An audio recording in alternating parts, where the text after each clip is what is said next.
The Inspector General of Police has taken on the British High Commissioner to Ghana, Harry Thompson, accusing her of meddling in Ghana's internal affairs. In a letter cited by Joy News, the IGP links a tweet by the High Commissioner to the arrest of the Fix a Country convener Oliver Barker-Vormawor and questions her motive in singling out Mr. Vormawor in that tweet when many other people are facing the law for breaking it. Well, it's a 4-page letter. We'll bring you every juice of it. But first, what exactly did Harry Thompson tweet eliciting the response from the IGP? Here is the tweet, and it says, Oliver Barker-Vormawor, convener of Fix the Country movement, arrested again. I understand for a motoring offense on his way to court.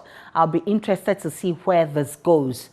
And that's the tweet cutting the displeasure of the IGP in the following 4-page letter. Let me share excerpts of that 4-page letter for you. And also that is on your screen. It says the attention of the Ghana Police Service has been drawn to your tweet, which reads, Oliver Barker-Vormawor, convener of Fix the Country movement, arrested again. I understand for a motoring offense on his way to court. I'll be interested to see where this goes. Ordinarily, the Ghana Police Service would not have responded to comments such as yours, obviously made from either a biased or uninformed position.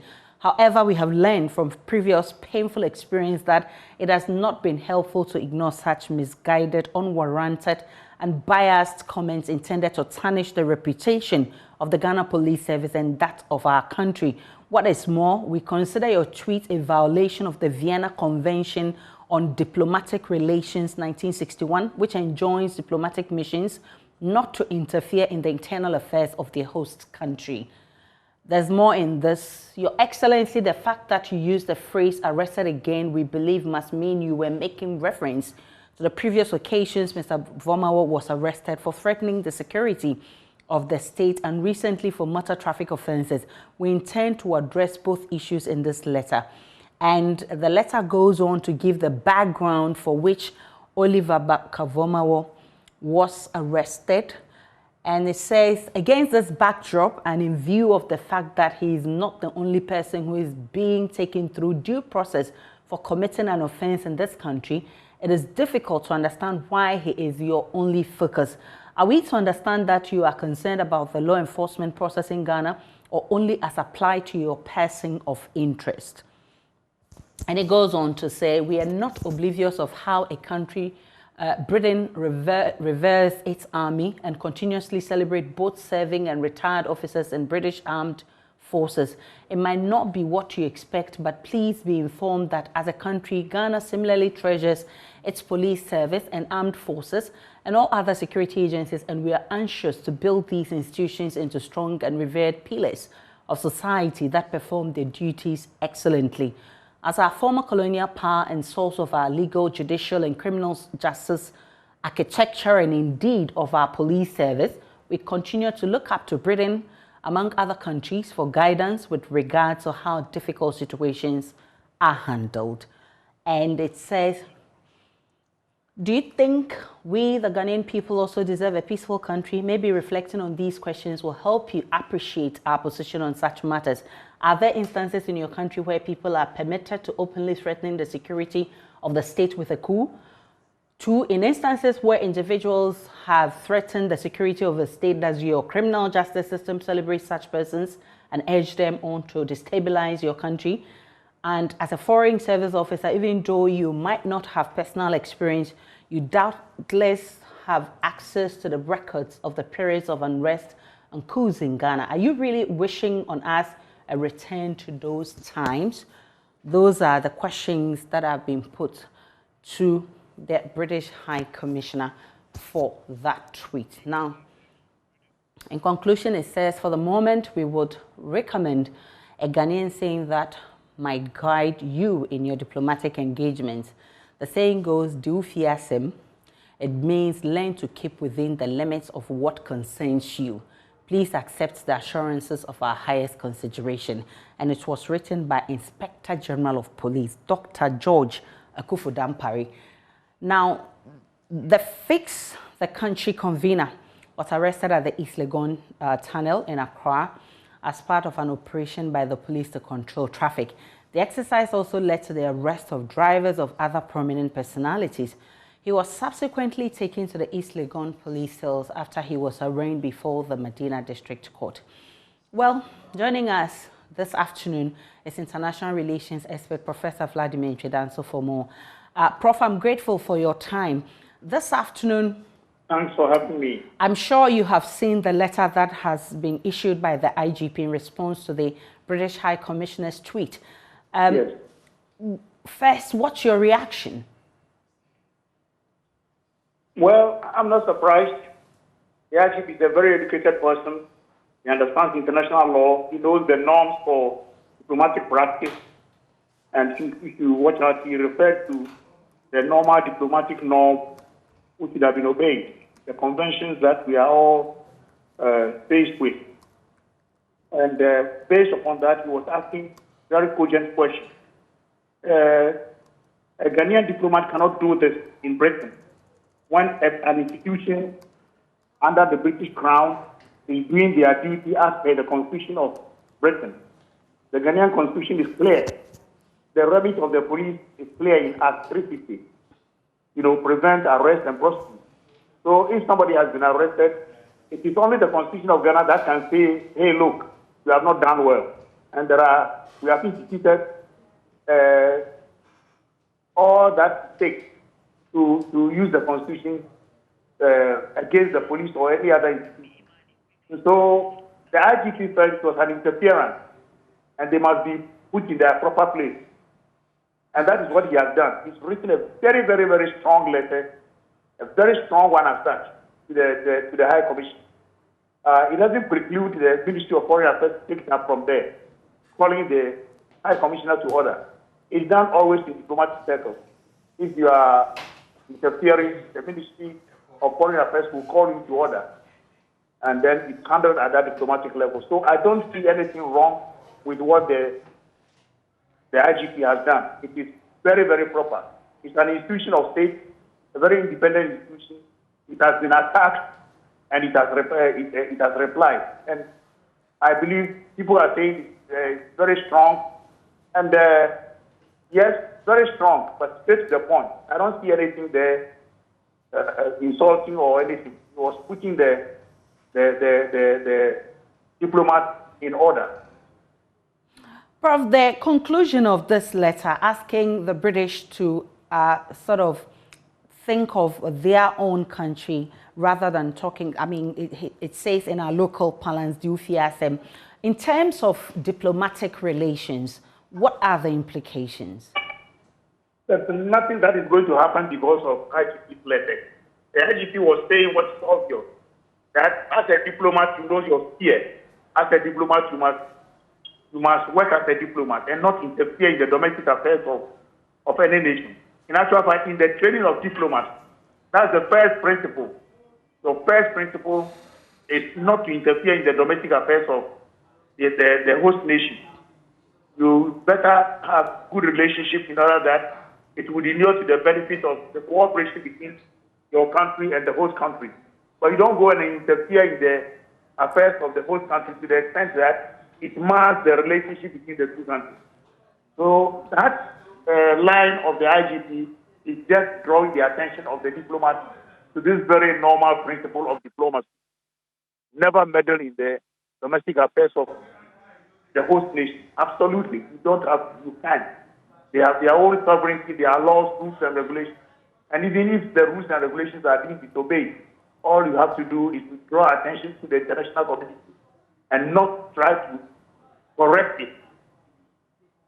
Dr. Vladimir Danzo, I'm grateful for your time. He's an international relations expert.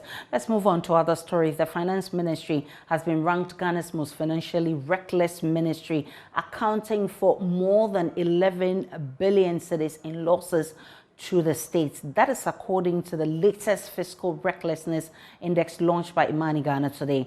The losses were based on irregularities tracked in Auditor General's reports between 2015 and 2020. Let's share excerpts of that research with you. And right there on your screen, it will be coming up shortly. We'll be telling you more about what the research says about the finance ministry. It is closely followed by the health ministry and other ministries, and it's talking about irregularities. We'll get that for you. We have also been joined via Zoom by Dennis Asari, who is a research consultant with Imani Ghana. I'm grateful for your time, sir. Let's first talk about the criteria for sampling and the methodology used for this research.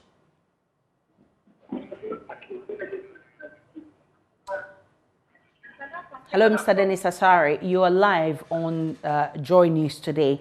I want us to understand the criteria for sampling and methodology used for this research. Okay, so we looked at the Auditor General's report from 2015 to 2020. Then we built a composite database of financial irregularities of MTAs using the 7 typologies that the Auditor General used to assess the discipline or otherwise of public institutions in the use of public resources. Yeah. Now, what accounted for the Finance Ministry's poor performance? Okay, so if you look at the Finance Ministry alone, the total tax irregularity recorded, that was about 9.2 billion cedis. The contribution of the Finance Ministry and its subsidiary agency is more than 95% of the total tax irregularity. And over the period, tax irregularity contributes about 65% of the 13.9 billion of financial irregularities of MDAs between 2015 and 2020.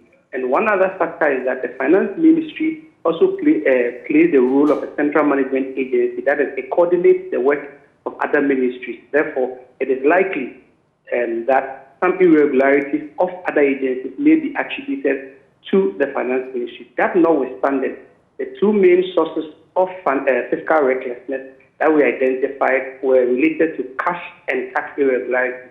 And the institutions, the GRA manages the tax issues, Controller Accountant General Department manages the cash-related issues. And because these 2 were the dominant causes of fiscal recklessness in the country, that is why the Ministry of Finance was the most fiscally reckless MDA in the country. I understand also the Health Ministry came in as the second most financially reckless ministry. How much did we lose there in 5 years? Okay, so if you look at the Health Ministry, the gap between the Health Ministry's fiscal recklessness is about, and the Finance Ministry is about 70 points. That is the difference, about 70%.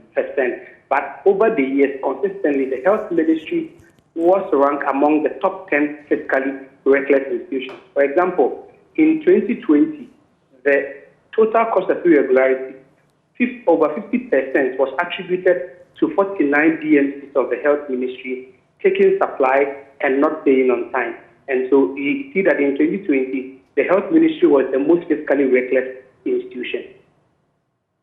So what is the total amount of loss to the economy, or the economy suffered due to the recklessness of these ministries? And how does that compare to the previous report in 2016? Okay, so if you look at between 2015 and 2020, the total financial cost of the recklessness of MDAs is about 13.9 billion Ghana cedis.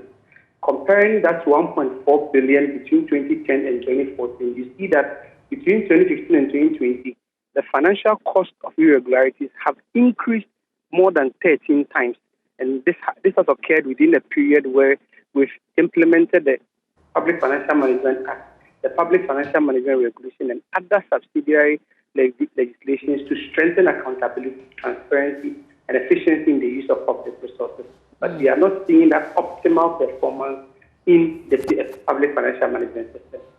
Mr. Asari, I'm grateful for your time. He's a research consultant with Imani Ghana. Let's now share some of the excerpts of that research for you, and we'll be getting that shortly on your screen. So Ghana has enacted various laws and regulations over the years to improve public finances and service delivery. Now, the research has found a lot of things. It says that despite these laws and regulations and accounting and auditing standards, political economy issues, that's the country's underlying political settlement regime, continue to hamper the effective implementation of PFM systems. And if you look at that research, it says the Auditor General, through the annual audit report, is able to disallow and surcharge officials for specific unaccounted expenditure. But over the period from 2015 to 2020, a total of 13.9 billion cedis in financial irregularities covering stores, procurement, cash tax, payroll, rent, and contract irregularities were recorded. And so you had there Dennis Asari, who is a research consultant, confirming this and also sharing the outcome of that research with you. More of this in our subsequent bulletins, and because it's a topic that we're going to be giving much attention to. Now, aggrieved residents of Tefle in the South Tongue district of the Volta region have served notice they will, in the coming days, embark on a demonstration if their road networks are not fixed. According to residents, King K Company Limited, the contractor working on the 4-kilometer stretch connecting to the district capital, is in a bad state, hence making access to the area difficult for motorists. Community leaders say that the road, which is supposed to have taken 6 months, has taken well over 24 months to be completed. Members of the community say it is necessary for the government to fix the road. They came, tell us that, oh, you're going to do everything for us within 6 months. Now 6 months turned into 25 months. So please, we are appealing to King K Company Limited to come and fix our road for us. People want to demonstrate and beat some of the community leaders, especially as they want to beat me up as assemblyman. They want to beat me up because I told them at the community meeting that the 6 months road they're going to do for us. Now it's 25 months. So they are trying to demonstrate and get something to be done for me. So that's why they see them at my back here. Maybe after today. Yeah, we will do after this year. If they didn't turn up December 2022, we'll peacefully demonstrate. We'll submit a letter to the Chief Executive Officer of South Tongue, then to the appropriate quarters for the road to be fixed for us. Because it's long, it's affecting the community life. The night lives here, day life. I mean, we depend on the road. Even a car has been knocking down the goats, the live animals, even women beings. Somebody's leg is broken at the back here because somebody's trying to dodge a pothole in town. So they should come and fix the road for us. Even the recent rain cut the road. To me, I'm really concerned about the dust issue because the dust is really affecting. We, the motor riders, especially when you are moving for short distance that you don't even wear a helmet, your eyes are going to be full with dust. And that is my main reason. Because of that, even... Yeah, it really affects the business because when your friend is in front of you riding, you have to really be patient because when it's moving, the dust comes more. So you have to relax. So even for places that are supposed to go for 2 or 3 minutes, you see that you lose an hour. So we are pleading with the MP and then the DCE. And then we ask whether we are not part of South Tongue because we are not even enjoying anything. So far as we are concerned, even our MP, it's been a long time we've seen him. So it's been a long time he's been in this Tefle town. Or it's just about during the 2020 elections that he came here. He have not been here again. We have not hearing anything. So if now the assemblyman cannot bear the problem, we will take the law into our own hands. The Water Resources Commission has warned that illegal mining-induced pollution of the Bia and Tanot rivers are assuming alarming proportions similar to levels that triggered outrage from neighboring Côte d'Ivoire in 2017. Executive Secretary of the Commission, Ben Ampoma, says data available indicates disturbing turbidity levels of the two water bodies. Stakeholders at a 2-day transformational dialogue organized by the University of Energy and Natural Resources in Sunyai have called for action by government. Erastus Asaridonko has more.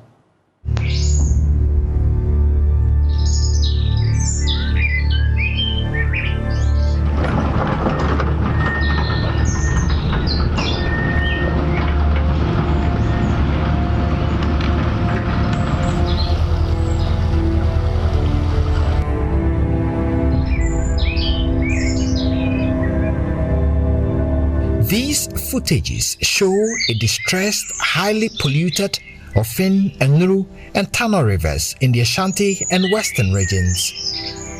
The images drew sharp reactions from MP for Ahafo Southeast, Francis Menu Adabo, representative of the Bono Traditional Council, Nana Kofi Bediako, the Bono Regional Minister, Justina Owusu Banahene, and technical advisor to the Lands Minister, Ben Ai. When I see these things, I ask myself,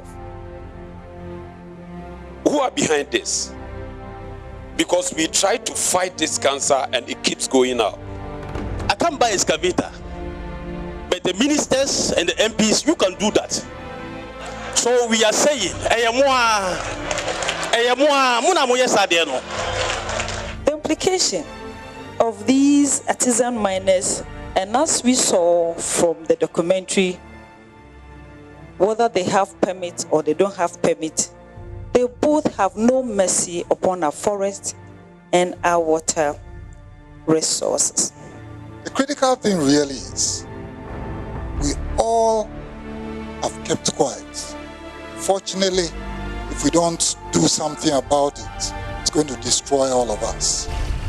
The Water Resources Commission says Ghana is getting close to creating a rift with Côte d'Ivoire due to the increasing pollution of the Bia River, which flows through their treatment plants. 2017, our activities upstream with respect to mining polluted the river to the extent that they could not treat the water. So they had to shut down their water supply systems. And that created some, what we hear, upheavals in terms of protests from the communities.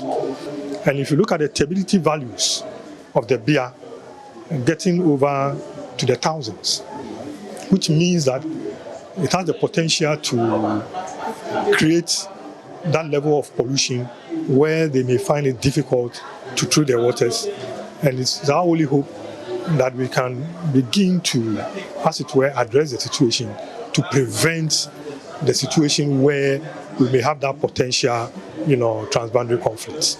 The two-day dialogue is expected to come out with a communique on fresh solutions in the efficient management of small-scale or artisanal mining in the country. Professor Elvis Asare-Bediako is Vice-Chancellor of the University of Energy and Natural Resources, Sunyani. The aim of this two-day transformational dialogue, therefore, is to present the opinions of various stakeholders on key issues in order to formulate shared goals and priorities and define the modalities that will enable a sustainable practice of the artisanal small-scale mining in Ghana and Africa. Reporting for Joy News, Erastus Asaredonko, Bono Region. The Domestic Violence Act of 2007 made a provision for a domestic violence fund to support victims. However, it has been difficult to operationalize the fund. Now, the Upper East region has become the first in Ghana to start a support fund for victims of abuse. This was after the Widows and Orphans movement, together with their partners, started an account with some seed money to raise funds for the purpose. Unlike the National Fund, which will cater for a number of issues, the Upper East Regional Support Fund for Victims of Abuse will only support the medical bills of the victims. Correspondent Albert Sori has more. Under the Domestic Violence Act of 2007, a domestic violence fund was instituted with the aim of supporting victims. A sum of 50,000 Ghana cedis was deposited in the fund 12 years ago.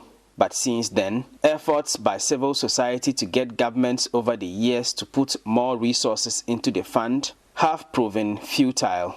The Widows and Orphans movement, a non-governmental organization based in the Upper East region and working to support widows and other underprivileged women, has therefore decided to take an initiative to start a regional support fund for victims of abuse. Fati Abigail Abdullahi is Executive Director of the Widows and Orphans movement. The Widows Widows and Orphans Movement, as a member of the Women's Rights Network in Ghana, together with other organizations, have been calling on government to fund the domestic violence fund.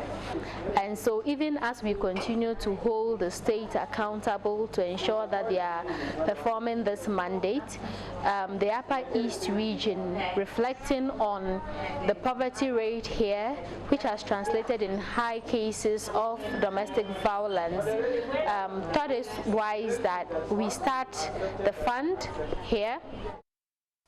She said the fund will only cater for the medical bills of victims, and they will have to go through due processes to prove that they actually suffered abuse before they can be supported. An initial amount has been deposited in the fund, and individuals or organizations willing to support can donate to the fund. So the fund is going to be managed by SHRAJ, Department of Gender and the Widows and Orphans Movement. These are the three signatories to the account. We have established the account to which people can donate at Fidelity Bank. We equally have a Voda cash number where people can donate to. And so we are not being too ambitious to operationalize the regional fund to do what the national fund is supposed to do, but we are focusing on just medical care for survivors of violence. And so we are equally making it simple for people to access it. We are using the existing protocols, which is the case files of social welfare and the Form 20 from the legislative instrument of the domestic violence LI to operationalize the fund. So survivors can either go to social welfare or domestic violence unit to report the cases. They will do the assessment, and if these people do need help, that is they are poor, they earn below the minimum wage, and they are survivors of violence, then the committee comes in to assess the funds. A safe drug use advocacy group, Harm Reduction Alliance Ghana, has appealed to government to reduce treatment fees for drug addicts seeking rehabilitation. As the world marks No Tobacco Day today, it is estimated more than 5,000 people die annually in Ghana from tobacco-related illnesses. According to the group, it costs averagely 2,000 Ghana cedis per month to seek rehabilitation, and that may be negatively affecting the fight against drug use in general. Executive Director of Harm Reduction Alliance Ghana, Samuel Kujohanu, tells us more. Substance use disorders are chronic conditions like, you can compare them to like any mental health condition.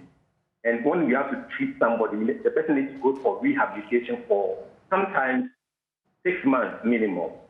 You know, they have to pay in the so 6 months means that if even we are paying 2,000 Ghana cedis a month or 2,005 Ghana cedis per month, you can imagine 2,005 Ghana cedis per month for 6 months. That's 30,000 Ghana cedis. I mean, how many Ghanaians are able to afford 2,000 out of their salary to pay for the service of rehabilitation for their brothers, for their siblings, whatsoever. So we are saying that government needs to come in and intervene and support the facilities that are rendering these services. That people, the services that we have, they render there can be more affordable, so that people can go for treatment. Because that's the harm reduction. When we reduce the demand for drugs, it improves the system, and people will not go back to drugs. We'll take a break on Joy News today. When we return, we'll bring you the very latest from the world of business.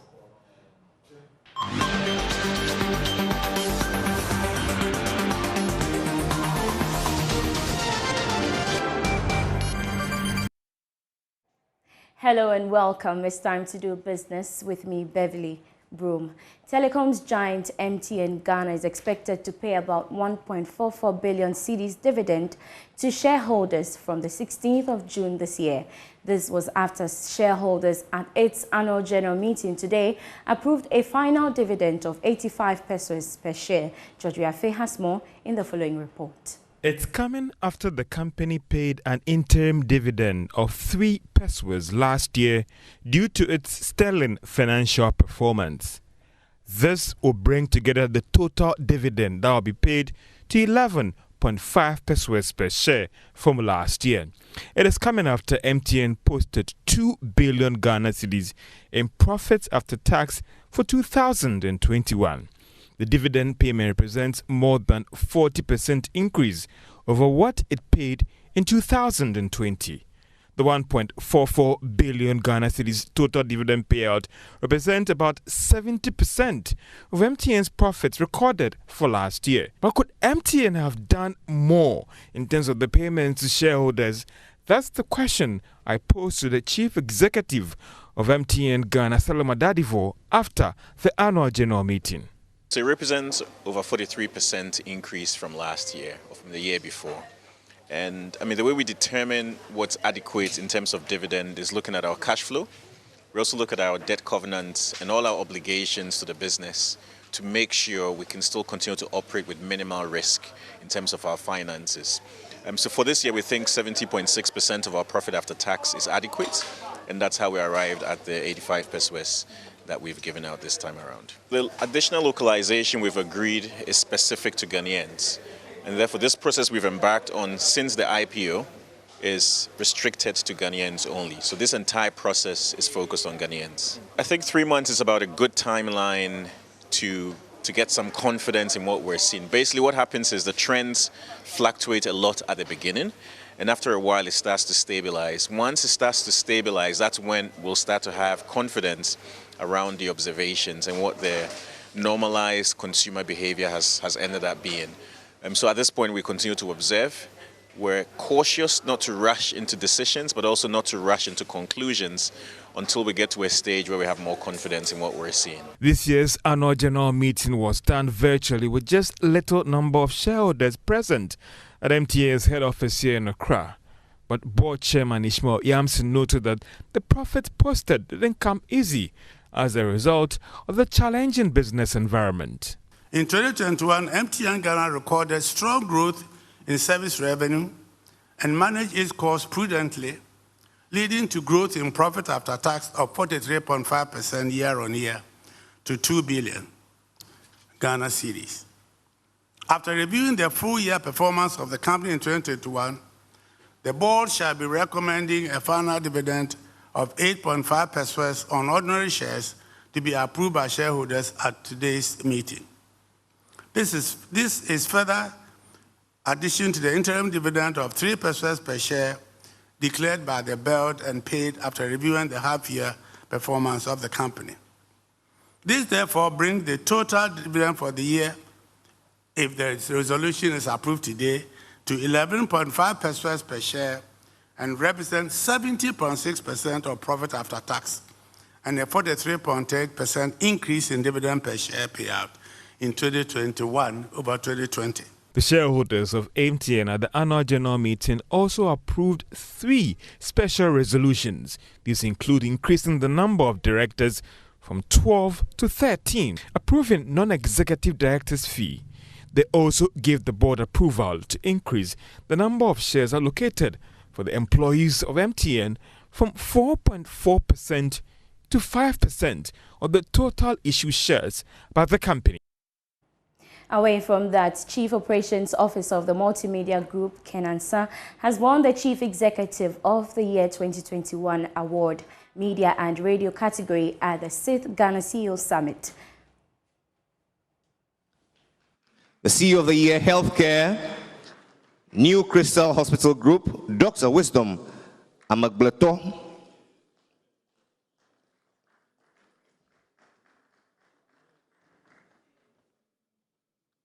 CEO of the Year, the Country Manager for Deloitte Ghana, Daniel K. Owusu.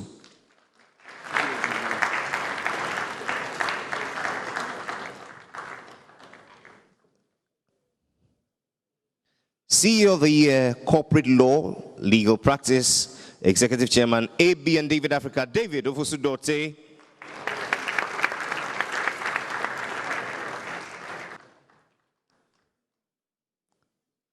CEO of the Year Media Radio, the COO Multimedia Group, Ken Ansah.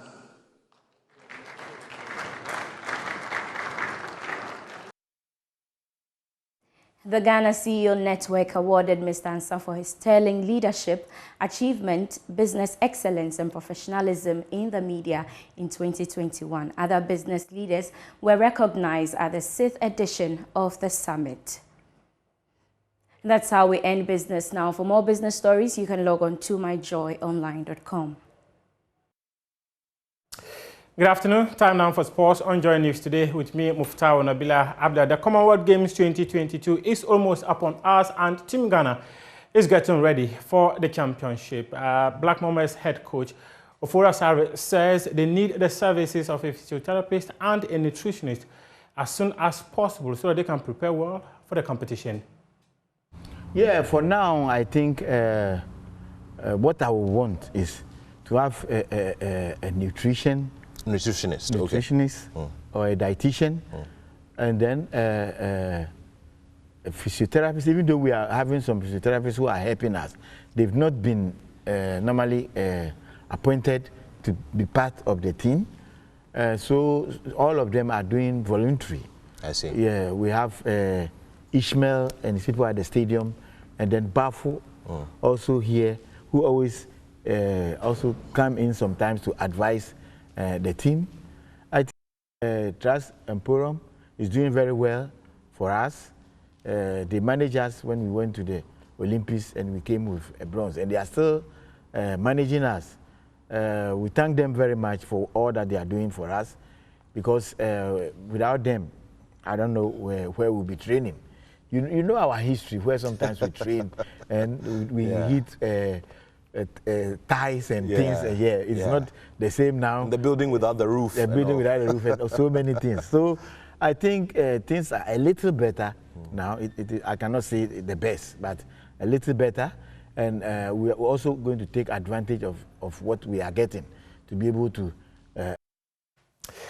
And former communications director of the Ghana Football Association, Ibrahim Sandara, has withdrawn his earlier comments that working for the football governing body is a thankless job. This follows the decision of the Ethics Committee of the Ghana Football Association to dismiss allegations of bribery and corruption against its former communications director. No,